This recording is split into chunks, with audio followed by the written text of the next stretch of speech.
Chers spéculateurs, bonjour et bienvenue dans cette vidéo hebdo. Alors, je vais pas vous la refaire. On est sur un Lehman Brothers 2.0 sur le monde des cryptos.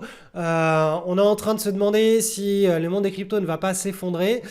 Et au même moment, on a le dollar qui s'effondre, ce qui est extrêmement positif, notamment pour l'or. On a les indices boursiers américains qui sont en train de potentiellement nous préparer un rebond, notamment sur les valeurs technologiques, qui devrait être hors du commun à court terme, qui devrait être assez impactant et qui pourrait remettre en question l'état de bear market tel qu'on le concevait il y a encore un mois et demi. Donc on a une très très mauvaise nouvelle d'un côté, mais de l'autre côté on a l'impression qu'on a la plus belle nouvelle que l'on ait eue depuis un an. Donc vous allez voir, c'est une vidéo assez paradoxale. Pour autant, c'est ce qui se passe sur les marchés financiers. Et vous allez voir, je vais partager avec vous tout simplement ma grille de lecture de la psychologie des foules, de ce qui se passe sur les marchés financiers. C'est parti.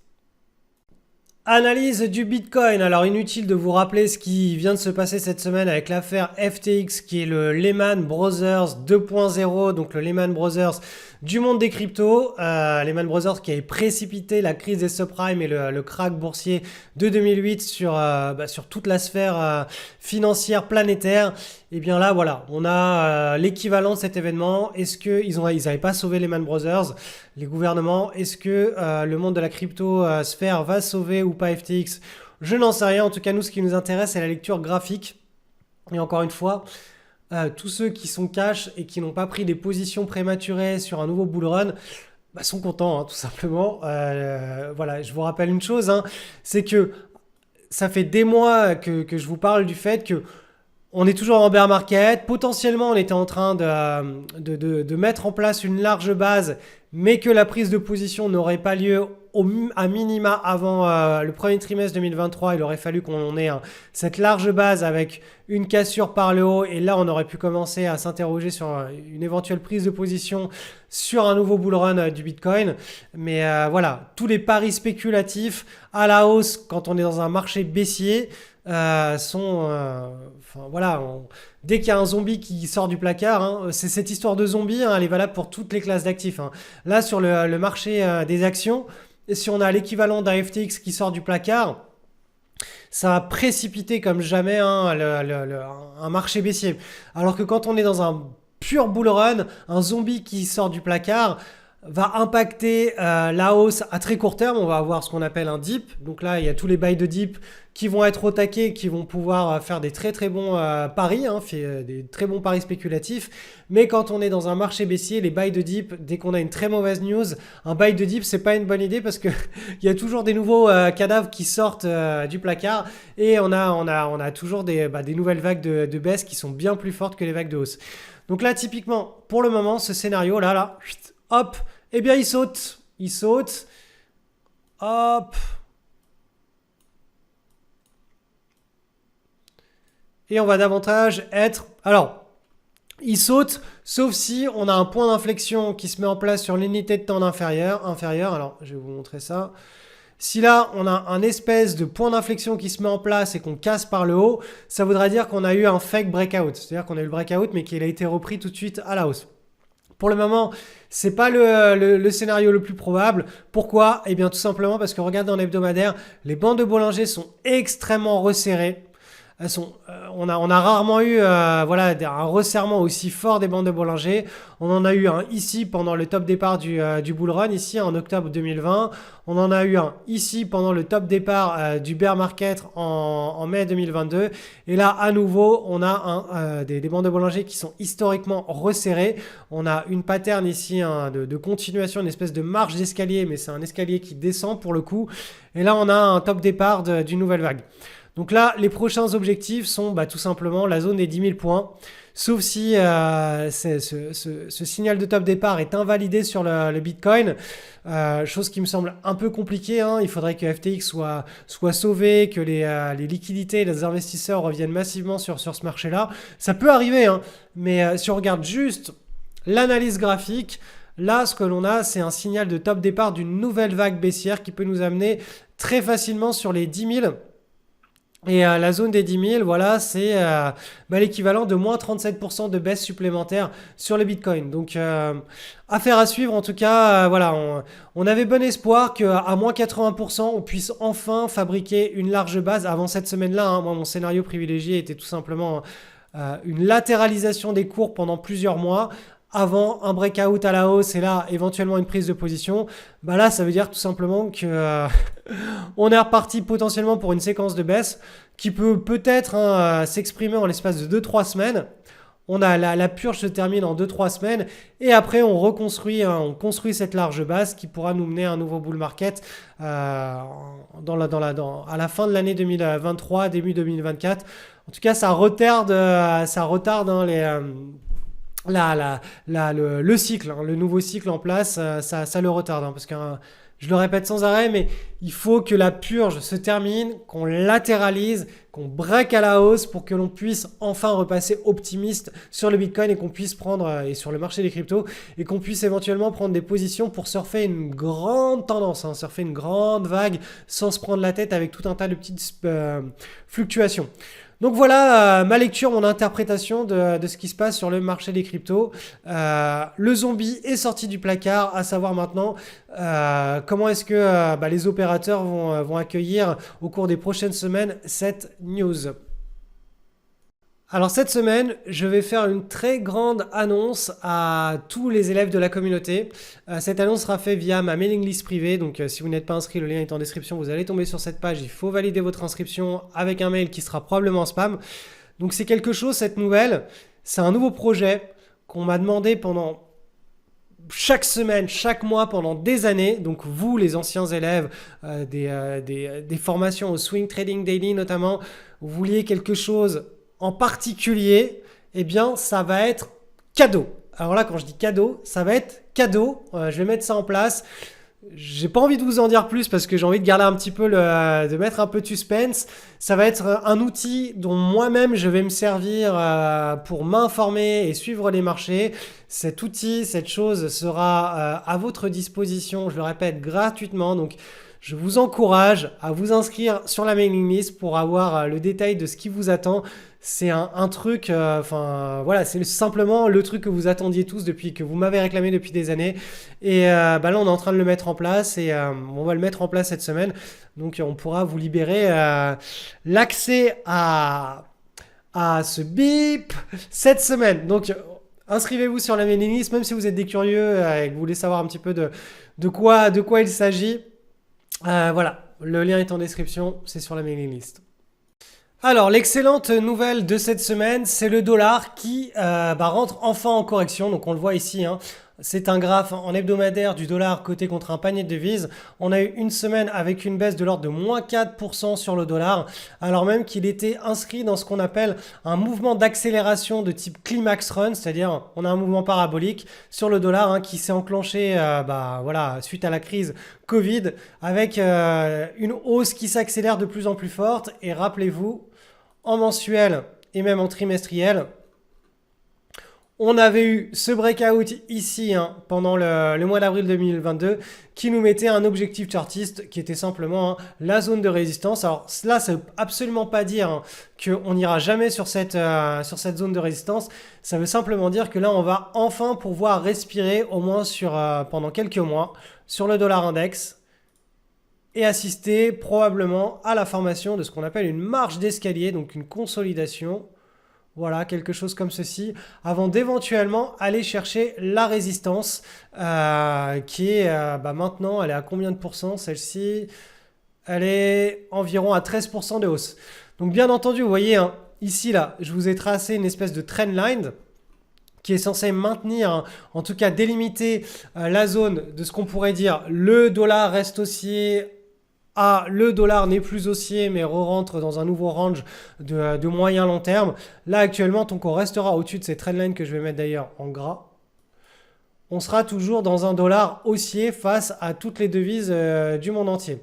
Donc voilà, là actuellement, La tendance de fond du dollar, c'est la hausse. À court, moyen terme, c'est une correction avec la construction d'une marche d'escalier.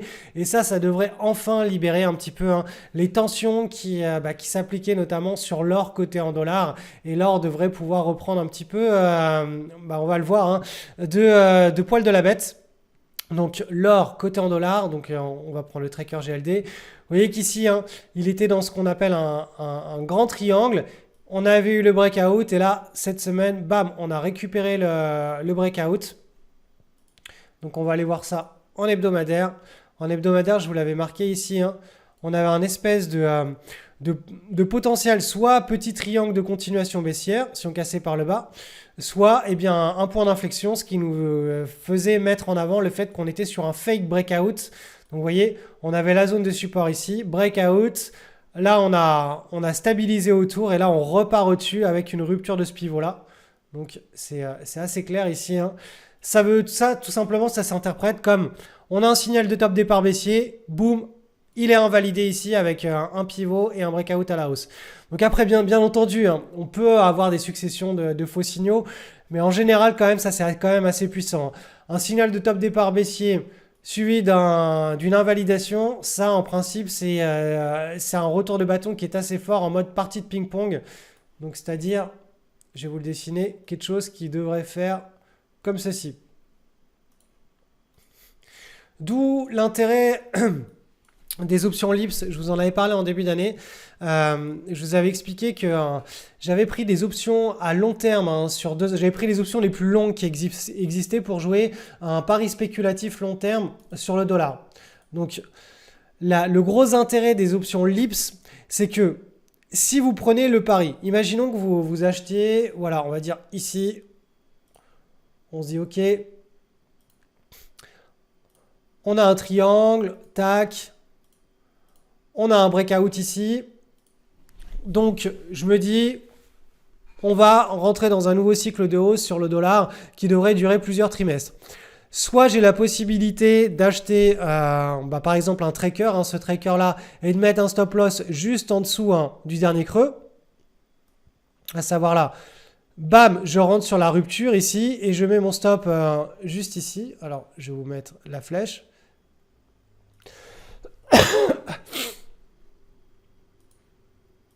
Et je surfe la tendance. Le problème, c'est que là, voilà, hop, je me fais sortir de position ici.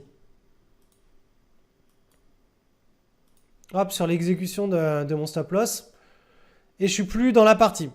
Ce qui fait que j'ai perdu la somme que j'étais prêt à perdre entre mon entrée et mon stop loss. Et il va falloir que j'attende un nouveau point d'entrée, un nouveau point d'inflexion, un nouveau pivot qui soit proprement dessiné et qui soit cassé par le haut pour pouvoir reprendre un nouveau trade. Ou on a tout simplement la possibilité de prendre ce qu'on appelle une option à long terme, auquel cas, l'option là, quand on casse notre zone en réalité de stop, l'option elle vaut plus rien, elle vaut pratiquement zéro. Mais on a toujours on est toujours en position sur cette option.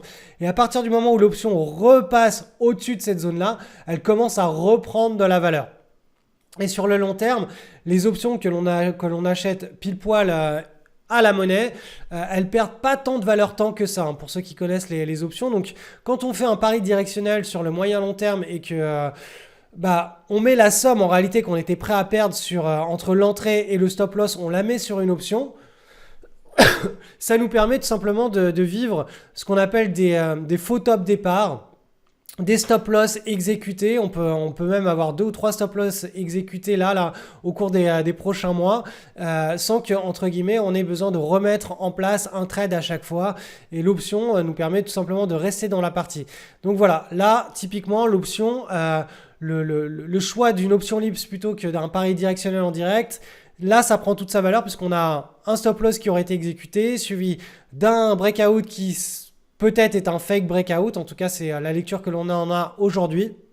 Avec l'option LIPS, je suis toujours dans le game pour pouvoir éventuellement avoir ce bull trend qui pourrait se mettre en place au cours des prochains trimestres sans avoir à remettre en place des paris spéculatifs. Quant alors côté contre de l'euro, on a toujours la formation de ce triangle chartiste. Alors je vais vous enlever les bandes de Bollinger, comme ça on y voit plus clair. Donc ce triangle chartiste en pointillé, on a ici le pivot que l'on espère voir être travaillé au cours des prochains mois et avec potentiellement un breakout par le haut qui nous amènerait tout simplement à enclencher une nouvelle tendance haussière sur le moyen long terme. Donc affaire à suivre, en tout cas voilà, on est toujours dans la construction d'une marche d'escalier, d'une stabilisation au sein d'un nouveau bull run sur l'or coté en euros. La semaine dernière, je vous parlais du silver qui était en tentative de breakout, donc c'est un graphe en hebdomadaire, vous voyez ce triangle. On avait tenté le breakout la semaine dernière, donc là, cette semaine, on a la validation. Ça veut dire qu'on est censé être parti pour pour un run. Alors, je vais vous montrer l'image du silver sur le long terme. On est en mensuel ici.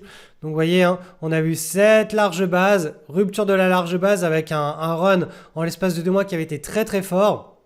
Donc là, on a tout simplement corrigé, on a fait un pullback sur la zone de support. On a eu le point d'inflexion ici sur la zone de support et vous verrez qu'on a un petit peu le même genre de situation sur les indices boursiers américains dans la deuxième partie de la vidéo. Et là, on a la validation de la rupture de ce point d'inflexion. On l'a enfin cette semaine. Donc là, la lecture que j'en ai moi actuellement, c'est que l'argent est frais pour éventuellement repartir sur un nouveau bull run de moyen long terme. Alors ça ne se fera pas en ligne droite, mais en tout cas potentiellement là, on a le point bas qui a été mis en place. Donc affaire à suivre. En tout cas stratégiquement là. Un point d'inflexion sur un niveau de support de long terme, c'est quelque chose que l'on peut prendre en considération pour éventuellement mettre en place un pari spéculatif. Notamment, si je vous ai parlé des options LIPS avant, là ça peut être un moment idéal pour mettre en place un pari spéculatif sur une option LIPS, LEAPS, qui va reproduire les fluctuations, qui va s'inscrire sur les fluctuations du SLV sur un horizon de temps de 2 années. Analyse du SP500, je vous rappelle juste où on se situe sur le très long terme. On a eu ici, là, hop, février 2001, signal de bear market, ici, juin 2008, signal de bear market et ici, septembre 2022, signal de bear market. Donc dans le passé, à chaque fois, on a eu un bear market. Là actuellement, on a eu le signal, on est revenu clôturer au-dessus. Là, on est dans le 2e mois, on clôture au-dessus, donc on ne sait pas encore si ce signal va être invalidé ou pas. En tout cas, à partir du moment où on repassera en dessous, ce petit trait noir en mensuel avec une clôture, ça signifiera qu'on repassera très fortement bear, c'est-à-dire très fortement baissier sur les marchés, avec une correction baissière alors je vais vous le passer sur l'unité de temps supérieure en trimestriel. Donc à partir du moment où on part du haut de la bande de Bollinger vers le bas de la bande de Bollinger, exactement comme ce qu'on a eu ici après l'implosion de la bulle des valeurs technologiques. On allait du haut vers le bas de la bande de Bollinger en trimestriel. Ensuite 2007, crise des subprimes, haut des bandes de Bollinger vers le bas de la bande de Bollinger. Donc on avait un gros range avec marché baissier, marché haussier, marché baissier, marché haussier. Puis là on a eu un énorme bull run qui potentiellement pourrait avoir besoin de respirer au cours des prochains trimestres. Donc affaire à suivre. Pour le moment, en tout cas, ce signal-là, il a été invalidé le mois dernier, mais ça veut pas dire que parce qu'il a été invalidé pendant un mois, il va pas à nouveau rentrer en vigueur le mois prochain ou le mois d'après. Donc il va falloir juste être assez vigilant au cours des 3-4 prochains mois pour être certain qu'on reste bien au-dessus en clôture mensuelle et qu'on puisse partir du principe que, ok, on n'est pas rentré dans un bear market, on est simplement dans ce qu'on appelle une marche d'escalier. Donc des marches d'escalier, on en a eu ici en juin, pendant l'année 2015. On en a eu ici là pendant janvier 2019 et ici pendant la crise Covid qui elle a été une marche d'escalier qui était rapide. On a fait haut, bas, haut, boule. Donc là on a fait haut, bas, on est sur le bas et vous voyez que les bandes de Bollinger en mensuel sont en train de latéraliser. Donc voilà, le scénario est le suivant. Soit on latéralise, on est dans une simple marche d'escalier avec un nouveau bull market qui pourrait débuter, qui pourrait se lancer par la suite. Soit ce signal-là qu'on a eu ici en septembre, il est vraiment annonciateur d'une forte correction. À ce moment-là, dans les mois qui vont suivre, potentiellement, je pense que Quand on rentre en bear market, on ne peut pas garder pendant plusieurs mois et stabiliser autour d'un consensus de prix qui est au-dessus du signal de bear market. Pourquoi? Parce que les mauvaises nouvelles reprennent trop fortement eh bien, le dessus. Les bonnes nouvelles sont très vite oubliées. Beaucoup de bonnes nouvelles ne sont tout simplement pas intégrées dans le prix des cours. Et donc ça, systématiquement, ça précipite vers le sud, un petit peu comme la gravité hein, est à la pomme. Ça précipite vers le sud les prix. Donc à partir du moment où on arrive à contrer cette gravité, ça veut dire qu'on n'est pas dans le scénario d'un marché baissier. Donc on sera très très vite, hein, enfin de moins de mon point de vue, hein, si en janvier on n'est pas en dessous, hein, on clôture pas en dessous de ce pivot. Ça veut dire qu'on est dans une grande marge d'escalier. Si on clôture en dessous de ce pivot, ça veut dire qu'on est vraiment en bear market. Et là, il faudra aller regarder, comme je vous l'ai montré, sur l'unité de temps trimestrielle pour aller chercher la zone de support qui se trouve actuellement avec moins 39% depuis les niveaux actuels. Donc voilà, ça c'est la grande image qu'il faut garder. Hein. On est vraiment sur un instant charnière hein, de l'histoire. Ça faisait depuis... depuis juin 2008, vous voyez, septembre 2022, donc ça faisait plus d'une décennie qu'on n'avait pas eu un tel signal avec un changement de régime à la baisse. Donc là, il faut rester vigilant. Maintenant, on va passer sur les unités de temps inférieures. Donc, en hebdomadaire, on a eu une très très très belle semaine.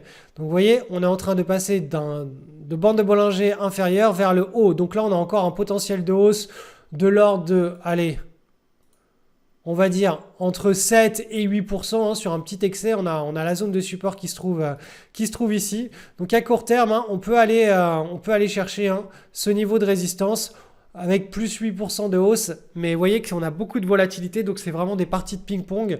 Donc une fois que la volatilité se sera stabilisée, le nouveau breakout que l'on verra se mettre en place en hebdomadaire avec une rupture de pivot soit par le haut, soit par le bas, nous donnera une bonne indication sur la suite des événements. Alors, cette semaine, il n'y a pas eu que des mauvaises nouvelles sur le marché des cryptos. On a eu aussi une très bonne nouvelle avec notamment sur le Nasdaq 100, une cassure de pivot qui a eu lieu juste hier. Donc, vous voyez, on a une épaule, tête, épaule ou un double creux ou un triangle chartiste, peu importe. Là, on a un pivot qui a été clairement marqué en journalier sur le Nasdaq. Vous voyez, cette zone-là, elle a été tapée, retapée. Et là, on l'a tapé, mais on l'a cassé. Ça veut simplement dire qu'on a une inversion de la polarité à court terme, hein, puisqu'on est sur l'unité de temps journalier. Et que vous voyez, l'amplitude de ce double creux, on le projette au-dessus du pivot. Ce qui nous donne un objectif chartiste, hein, une zone de polarité qui repasse vers le nord. Donc, ce qui est intéressant de remarquer ici, hein, c'est qu'on a une triple zone de convergence. On a un espèce de grand biseau hein, que je vous ai mis en noir en pointillé, donc qui sert de résistance. On a l'histoire du balancier par rapport au pivot qui arrive exactement au même niveau bien que le biseau. Et on a aussi une zone de résistance. Donc vraiment cette zone-là, à court terme, on peut aller la chercher très rapidement, mais après ça constituera de mon point de vue un point assez dur à passer.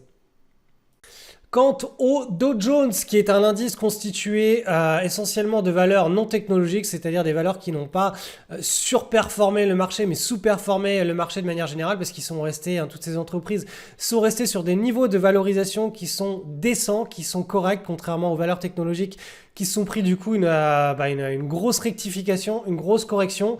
Du coup voilà, hein, le Dow Jones Industrial Average, lui il n'a pas trop corrigé. Et vous voyez que là on a encore une semaine de hausse. On est dans ce qu'on appelle un gros range de volatilité. On va bientôt arriver sur la résistance. Donc le potentiel de rebond hein, sur le Dow Jones, il est plutôt derrière nous que devant nous. Même si sur le Nasdaq, ça devrait... Hein, le Nasdaq est un indice très volatile. Donc en l'espace de 2-3 séances, il peut aller très rapidement sur sa zone de résistance. Là, le Dow Jones, on voit qu'il est, il est déjà quasiment sur sa zone de résistance. D'ailleurs, si on va voir ça en journalier, on voit bien qu'on a une espèce d'élargissement comme ça, hein, baissier, qu'on a déjà eu il y a bien longtemps, hein, un double creux, ce qu'on appelle un point d'inflexion. On l'a cassé par le haut. La zone de polarité, hein, on avait défini juste un... Alors, je vais enlever les bandes de Bollinger pour qu'on voit bien. On avait défini en haut, enfin, la différence entre le pivot et le bas du double creux, on la projette sur le pivot. On avait un premier objectif. Le deuxième objectif était bien entendu la grande résistance ici qui coïncide, elle, avec la zone de l'élargissement baissier. Donc, vous voyez que là, sur le Dow Jones, le rallye, il a déjà eu lieu. Il y a encore du potentiel. Si le Nasdaq se met à s'envoler et que le SP500 continue aussi son rebond, on pourrait très bien avoir un Dow Jones qui va beaucoup plus haut, chercher, voilà, on va dire la zone des 36 000 points. Mais pour le coup, le Dow Jones, la hausse, elle est plus derrière nous que devant nous. Donc voilà, affaire à suivre. Mais c'est étonnant de voir, enfin c'est pas si étonnant de ça, mais de voir à quel point le Dow Jones a peu corrigé. Là, depuis le plus haut ici de janvier 2022 et les niveaux actuels, vous voyez qu'on est sur du moins 8% de baisse. Ce qui n'est pas si catastrophique que ça quand on voit que le Nasdaq, lui, il est sur, allez, hop, sur du moins 30%. Donc voilà, il y a une justice dans le monde des valorisations. À un moment donné, tout ce qui monte trop vite, trop fort, trop haut a besoin d'être revalorisé à un moment ou à un autre à sa juste valeur. Et c'est le cas des valeurs technologiques pour le coup. Donc je vous rappelle avant de nous quitter que cette semaine je vais vous faire une grande annonce, notamment pour tous les anciens swing traders daily. Il va se passer quelque chose d'énorme cette semaine. Vous allez en être informé sur la mailing list. Donc inscrivez-vous sur la mailing list si vous n'y êtes pas encore inscrit. Si vous voulez, vous n'avez rien à faire avec les swing traders daily de ma communauté, mais vous voulez savoir ce que je vous prépare, enfin ce que j'ai créé de nouveau pour la communauté, n'hésitez pas à vous inscrire. Si vous êtes des petites souris comme ça et que vous voulez regarder dans le trou de la serrure et voir cette grande nouveauté, vous serez informé de tout cela dans cette semaine. Donc vous verrez, c'est quelque chose, je le répète, mais ça m'a été demandé quasiment quotidiennement, hebdomadairement depuis des années et puis voilà, j'ai libéré une équipe et notamment l'arrivée de Chris que je salue dans la vidéo qui va m'accompagner dans ce nouveau projet et qui sera un gros cadeau offert pour la communauté de spéculateurs et de swing traders. Donc voilà, j'espère que ça vous fera plaisir et tout ça, ça va se passer dans la mailing list cette semaine. Bonne inscription.